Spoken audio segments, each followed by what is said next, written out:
You ever get the feeling that someone's watching you? Not in a creepy horror movie kind of way. More like the nosy neighbor peeking through their blinds, phone in hand, just waiting for you to break some rules so they can call it in. That's life in an HOA-run neighborhood. Every blade of grass is under surveillance. It all started on a Wednesday afternoon. I'd just come back from a weekend camping trip with my buddies, and I was absolutely wiped. Between the long drive, the bug bites, and the barely functional AC in the truck, I didn't have the energy to unpack everything right away. So when I pulled into my driveway with the trailer still hitched, I figured, hey, I'll just leave it on the lawn for a few hours, maybe overnight, no harm done. The truck was a little too long to fit neatly in the driveway with the trailer, and I didn't want to block the sidewalk. The obvious solution? Pull it slightly onto my own front yard. Just a couple of feet, mind you. I wasn't tearing up the grass or turning the place into a junkyard. It was clean, orderly, and clearly temporary. But in an HOA neighborhood, logic doesn't always apply. About 45 minutes after I parked, I was inside sipping a cold soda and halfway through an episode of The Office when I heard the familiar crunch of gravel outside. I looked out the window, and sure enough, there it was, the white golf cart of doom. That's what we call the HOA patrol cart, driven by none other than Marlene. Marlene is, well, let's just say she's the kind of person who takes her volunteer position on the HOA board a little too seriously. Her lips are always pursed, clipboard in hand, ready to ruin someone's day over a garbage can being left out 10 minutes too long. The woman has binoculars, for crying out loud. She circled once, scribbled something down, then slowly drove off. I knew right then that I was on her radar. Still, I wasn't too worried. I mean, come on, it's my lawn, my property. I wasn't damaging anything, and the trailer would be gone by morning.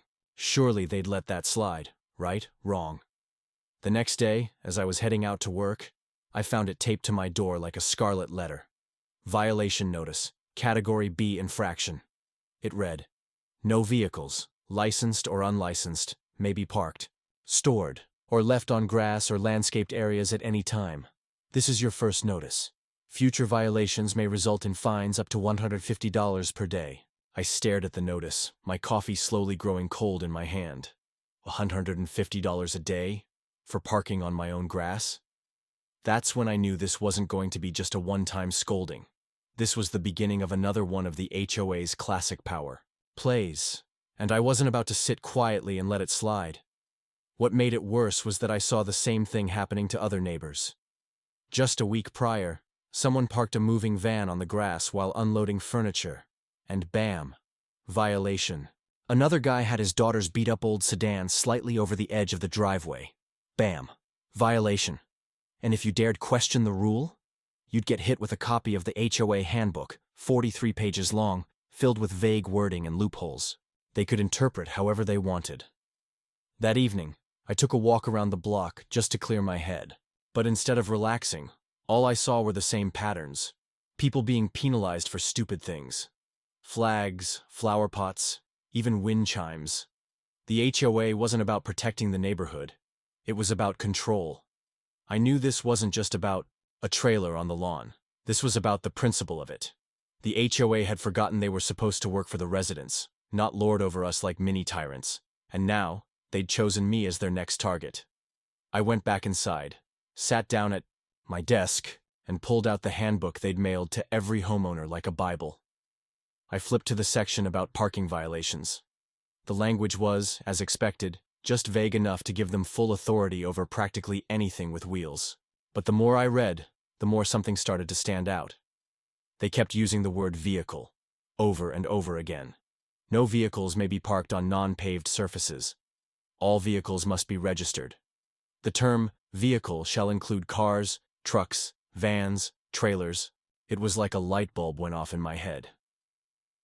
What exactly counts as a vehicle under their definition? What if I could follow the rules, technically, while still making a very loud point? That's when the seed of an idea began to grow. I closed the handbook, leaned back in my chair, and stared out the window at the front lawn where my trailer had been. A few feet of grass, a clear open space, right in the heart of the neighborhood. If they had a problem with vehicles on the lawn, maybe, I'd show them something they really wouldn't forget. You'd think after getting that first violation notice, the HOA would move on. Maybe they'd feel like they made their point, sent their little warning, and that would be it. Nope. The next morning, I woke up to find another notice taped to my door.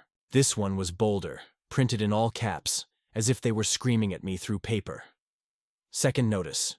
Continued non-compliance may result in escalated fines and legal action. Legal action? Over one trailer parked for less than 12 hours? Wasn't even mad at that point. I was fascinated. How could people with such tiny amounts of power become so completely obsessed with enforcing things no one else cared about? I walked out front, stood on my lawn, and looked around. My grass wasn't damaged. The tire marks were barely noticeable. The lawn was greener than half the neighborhood's, thanks to the hours I spent mowing, edging, and fertilizing.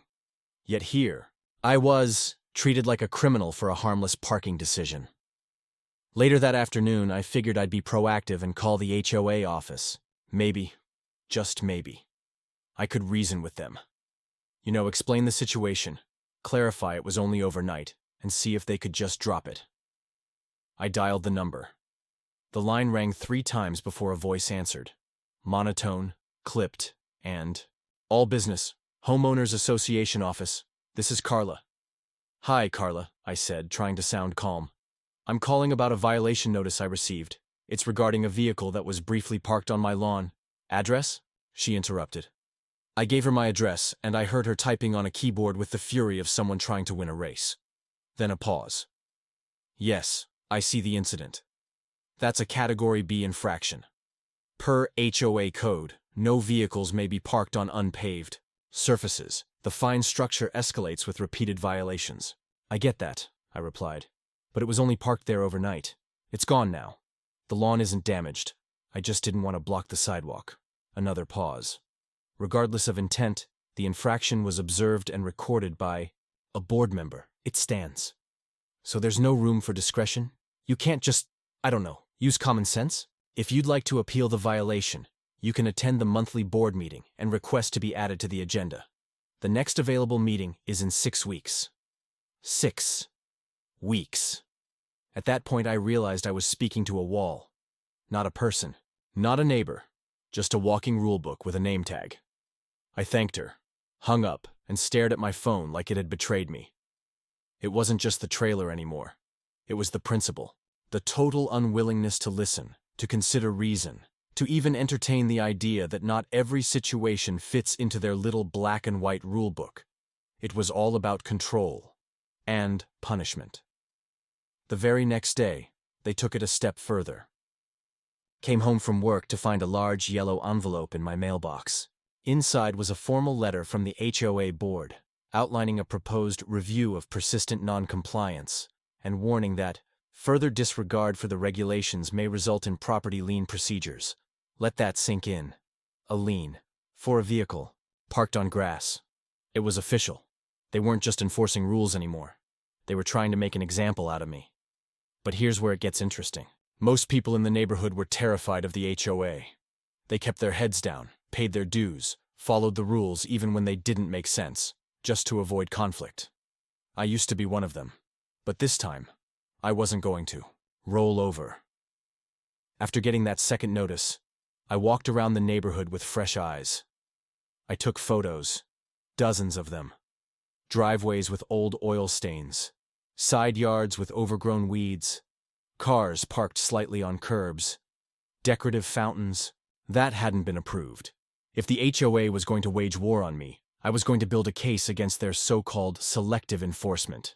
And sure enough, I noticed a pattern. The rules weren't applied to everyone equally. Board members and their friends, no violations. The HOA president had a second boat trailer parked behind his fence, partially visible from the street. No ticket. No notice. Nothing. Meanwhile, Marlene had printed full-color photos of my truck on the lawn and handed them out during one of her community watch meetings. A neighbor later sent me a picture of the flyer she passed around. At the top, in bold red letters, it read, "This is what happens when we don't enforce the rules." I was the poster child for HOA disobedience. That's when the idea finally clicked. If they wanted to enforce every little rule down to the letter, fine. I'd follow the rules. I'd follow them exactly. But in doing so, I was going to expose just how ridiculous those rules actually were. I grabbed the handbook again, scanned the sections on vehicles, read the legal definitions. It was all based around motor vehicles. Anything that drives on wheels, licensed or unlicensed. Basically anything that moves along the ground. And then I asked myself a question that made me grin like a kid pulling a prank. What if it didn't have wheels? What if it didn't drive on the lawn, but instead came from the sky? I opened my laptop, searched for local charter services, and typed 2 words into Google that would completely change the game. Helicopter landing permits. After flipping through that HOA handbook like it was a cursed relic, I finally found my opening. They'd made one major mistake. They were so obsessed with rules, but their language was sloppy. Over and over again, the handbook said, no vehicles, maybe parked on the lawn. Vehicles, defined as cars, trucks, motorcycles, RVs, trailers, and even golf carts. Every single thing had one thing in common. They touched the ground. What about something that didn't? That's when I went down a rabbit hole, deep. I started researching FAA regulations, municipal permits, and even temporary use zoning allowances. My browser history started to look like I was training to become a pilot. To be clear, I'm not a pilot. Never have been. But I'm pretty good at solving problems. And if the HOA wanted to play semantics, I was ready to play harder. Turns out, in my state, you're allowed to have a helicopter land on private property, as long as you meet a few basic safety requirements and file a short-term landing notice with local air traffic control. It wasn't exactly something people did every day, but it was legal. That's all I needed. I found a local flight service that specialized in chartered flights for weddings and corporate events. They had a sleek Bell 407 helicopter and a pilot who was all too eager to hear my request. Wait, you want me to land it where? The pilot, Justin, asked over the phone. My front yard. Just once.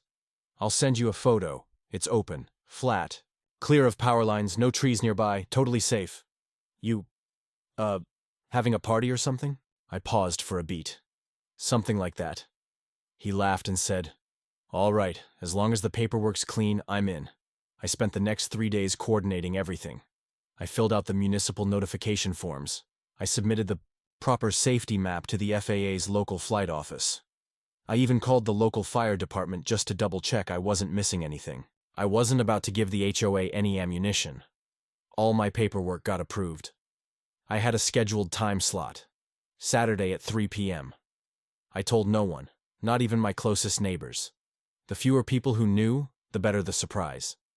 Now you might ask, why go to all this trouble? Why spend money to make a point? Because sometimes the only way to deal with control freaks is to show them how little control they really have. The morning of the landing, I prepped the lawn like I was hosting the Super Bowl. I trimmed the grass, cleared out garden gnomes, removed my sprinkler heads, anything that could be considered a hazard or obstruction. Then I set up 2 lawn chairs at the edge of the driveway and brought out a cooler of sodas. I even put up one of those folding signs you see at weddings. Welcome to the no vehicle zone, aircraft only. I was sitting there sipping a root beer when Marlene showed up. Right on cue. She pulled up in her golf cart like she was on a SWAT mission, clipboard at the ready. What's going on here? She barked, eyes narrowing at the sign.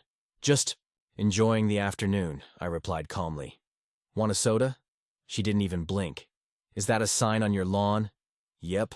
Signs are only allowed during election season. Oh, don't worry. It's coming down in a couple hours. She stood there for a moment, sniffing like a bloodhound looking for a reason to pounce. This better not be another violation.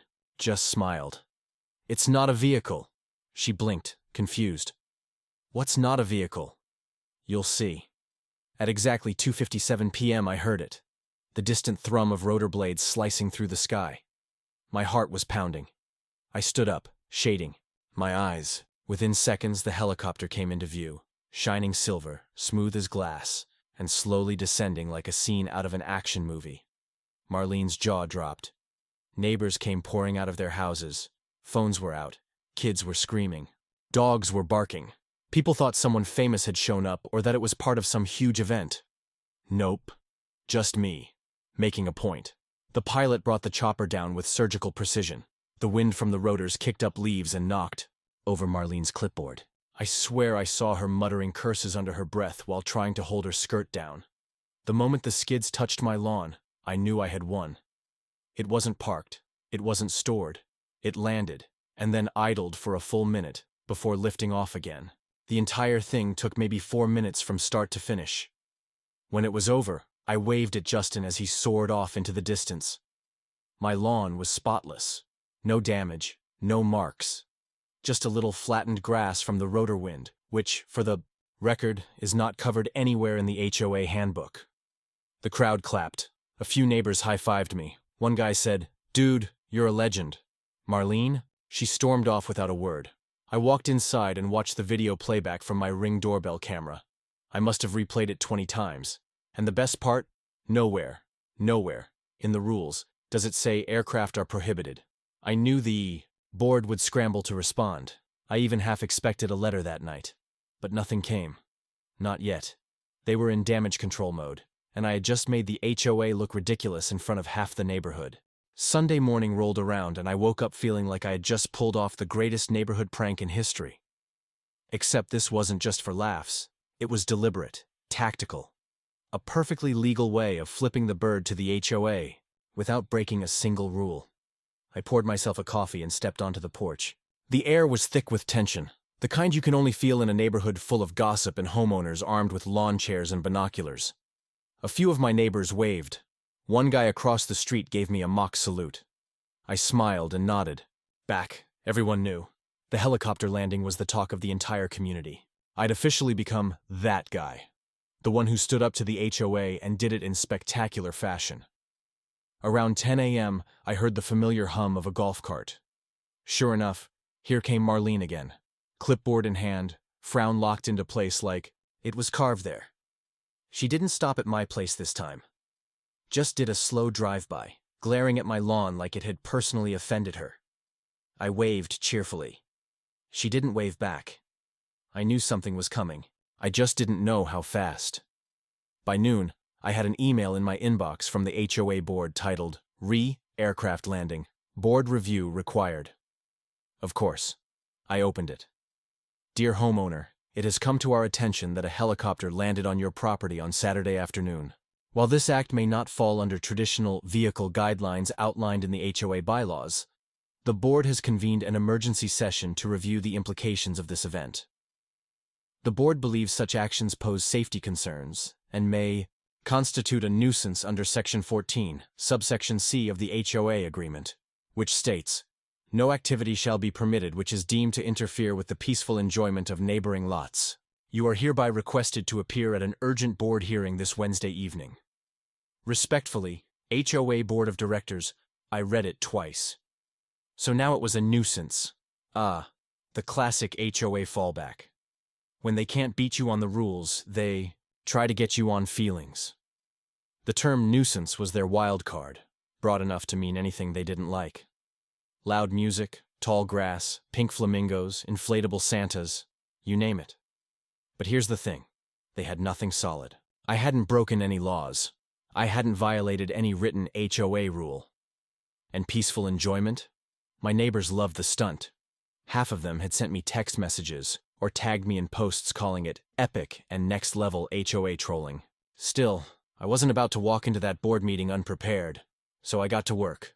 I printed out every piece of documentation I had, my FAA notification approval, my municipal safety clearance, the exact text of the HOA vehicle regulations section, letter from the pilot confirming flight details, a list of supportive messages from my neighbors, with their permission, and just for fun, I printed a large photo of the helicopter gently touching down on my lawn, framed it, and brought it with me like a trophy. Wednesday evening came fast. Walked into the HOA meeting wearing a navy blue polo and khakis. Nothing flashy. Just calm, composed, respectful. The meeting was held in the clubhouse, and the board sat behind a long folding table like a panel of judges. Marlene, of course, was front and center, arms crossed like she was auditioning for Judge Judy. "Mr. Taylor," the president said, "we'd like to discuss the helicopter incident." "Of course," I said, setting my binder down on the podium. "I brought all relevant documentation for your review." That threw them off. I wasn't defensive. I wasn't angry. I was overprepared and perfectly polite. They tried to paint the landing as reckless. I responded with safety certifications, FAA sign-offs, and a letter from the local flight coordinator saying it was a lawful, safe event. They brought up the idea of it disrupting the peace. I pulled out my neighbor testimonials, 13, in total, stating the opposite. Some said it was the most exciting thing that had ever happened in the neighborhood. One even said their kid decided to start flight lessons because of it. Finally, Marlene couldn't take it anymore. She slammed her pen down and said, "You're making a mockery of this community." I looked her dead in the eye and replied, "No, I'm making a point. You fined me for parking a trailer on my own lawn for 12 hours. You treated me like a criminal over something that didn't hurt anyone. So I followed the rules, just like you told me to. I didn't park a vehicle, I landed an aircraft." There was a long silence. The board huddled in the corner for what felt like 5 minutes. When they returned, the president gave a heavy sigh. "After reviewing the documents, we've determined that the landing did not constitute a violation of the current HOA bylaws. However, we reserve the right to amend our community charter moving forward to prohibit such activity." I almost laughed. So that was it. They couldn't retroactively fine me, couldn't take action. I had won. But of course, they weren't going to let it happen again. I could already picture the next newsletter. Reminder: no helicopters without board approval. I stood up, thanked them for their time, and walked out with my framed helicopter photo under my arm. Outside the clubhouse, I ran into a few neighbors who had come just to watch. One of them clapped me on the back and said, "Dude, you've officially changed the game." I chuckled. That's what happens when they push the wrong person too far. It's been a few weeks since the great helicopter stunt, and let me tell you, life in the neighborhood hasn't been the same since. First off, the HOA has been walking on eggshells. You'd think I dropped a bomb on my lawn the way they tiptoe around now. No more drive-by inspections. No more passive-aggressive notices taped to my door. Marlene still exists, of course, but she's keeping her distance like I've been designated a high-risk target. The HOA newsletter that came out the following Monday had a new section. Brand new, bold font at the top of page 1. No aerial vehicle activity allowed on common or private grounds without board consent. And right beneath that, in tiny print, including, but not limited to, helicopters, drones, gliders, balloons, and other non-automotive conveyances. I almost spit out my coffee. Other non-automotive conveyances? I mean, seriously? They basically rewrote the rules of airspace in our suburban bubble because of me. I'd won the battle, and they were trying to make sure no one ever pulled that move again. But even with their brand new no-fly policy, the damage, at least, from their perspective, was already done. The board lost credibility. They looked petty, ridiculous, and overreaching to everyone who watched the situation unfold.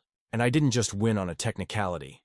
I did it with style, legally, publicly, and with half the neighborhood cheering me on. Funny thing is, the fallout kept rippling in ways I didn't expect.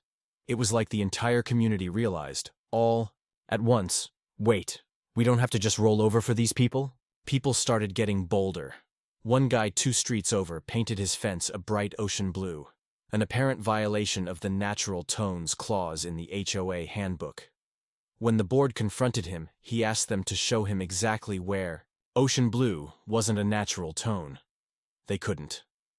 Another neighbor put a little free library box in her front yard, something the HOA had previously shot down for being a cluttered structure. This time, they didn't even try to stop her.